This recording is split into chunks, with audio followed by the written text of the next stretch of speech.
Hey, what's going on? So today, I want to talk about low barrier to entry businesses. What are they, and what's the pros and cons? But first, welcome to Tweak Your Lifestyle. My name's Todd Jekyll, and on this channel, I share my personal journey of improving my faith, my health, and my finances through starting up businesses. Now, if that's of interest to you, hey, hit that subscribe button and let's go. All right.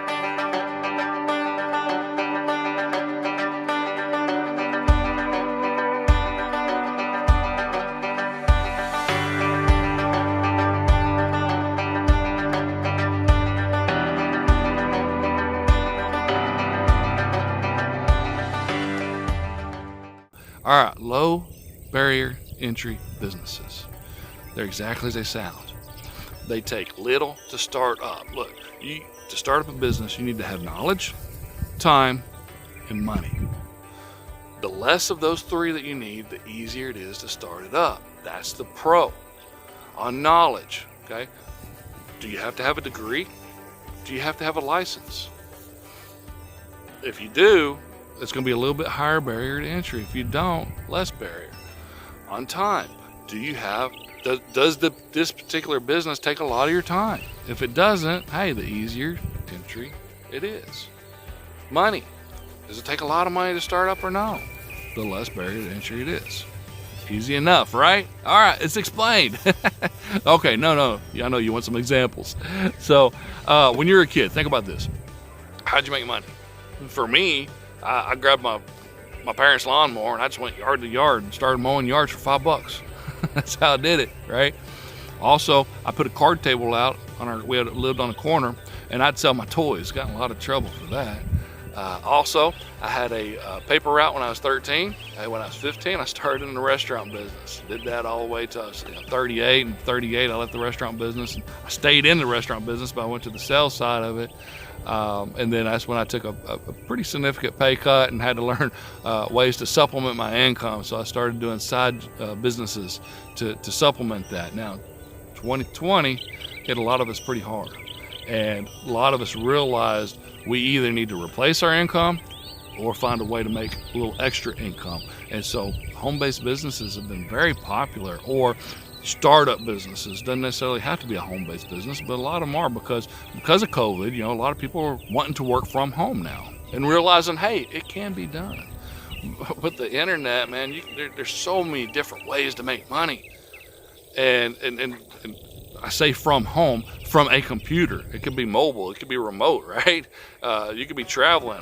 I know people that they have an RV and they just tour the nation, and they run like an Amazon business, or they have other types of internet-based businesses, right? And so there's so many different ways to do that. So a low barrier to entry business is something that takes very little, either knowledge, time, and money, all three, right, to start it up. Now, the con is that the easier it is to start it up, the more people that do it, the more people that quit. And they leave negative feedbacks about these types of businesses, and then you're like, it gets in your head. Now notice I didn't say failed, they quit. You can't fail at something that you give up on. And we let people who give up on their dreams, right? We let them play the head games, get in our head and prevent us from moving forward with our own dreams. We are our own worst obstacle. We are our biggest obstacle and our worst enemy. We got to get out of our heads, right? And we let other people, like I said, gave up on their dreams, influence us. And we got to stop that. It's all mindset, right? Get the disciplines in place and get the consistency in place and get it going. All right. So, hey, here's some examples of easy, low barrier to entry businesses. Let's say you know how to run a restaurant, right?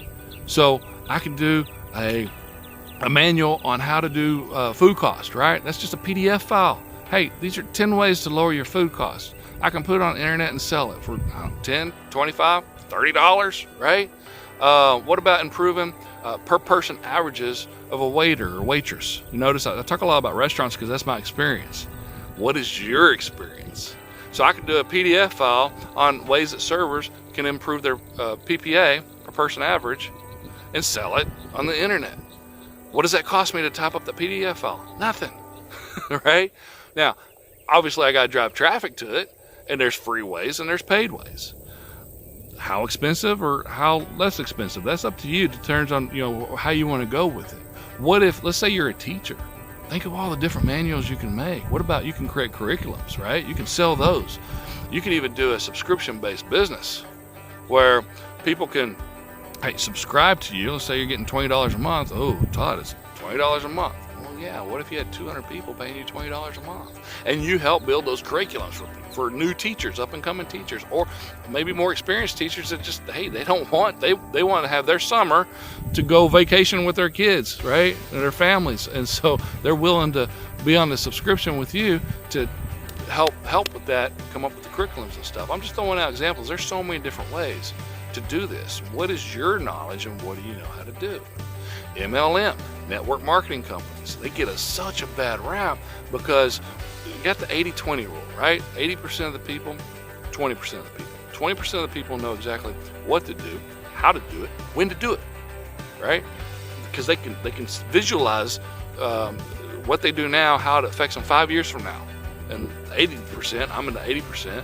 Hey, we want that instant gratification. Hey, how's this going to affect me now? I'm not worried about 5 years from now. I want that gratification now, and we can't see that, and then we quit. We don't fail, we quit, we give up. And so it gets a bad rap. And here's something else to think about. 20%ers, they stay, they don't leave, right? Why? You're successful, you don't leave. So that 80% is continuously rotating out. And so you got a ton of people out there to try something. Now, I'm not just talking about MLM. I'm talking about anything and everything. I'm talking about internet marketing, affiliate marketing. Just the list goes on and on. Print on demand, running an Amazon business, real estate. It goes on and on of people trying it. They don't see the instant gratification. Too many people are looking for get rich quick schemes, and they leave. Oh, it doesn't work. Doesn't work, and then it gets in our head, so we think it can't work. It's just put your head down, do the work, and keep grilling. Like I keep saying, just keep grilling, keep focus on you.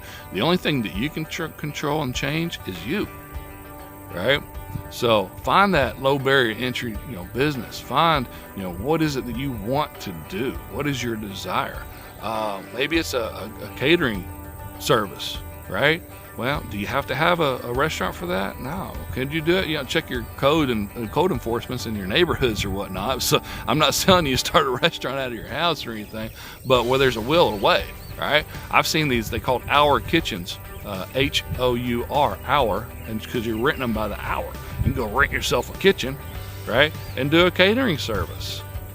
So many low barrier to entry businesses that you can start up. What's something that you've thought of? I'd love to hear your thoughts. Hopefully you found this video helpful. If you did, hit the like button and consider sharing it.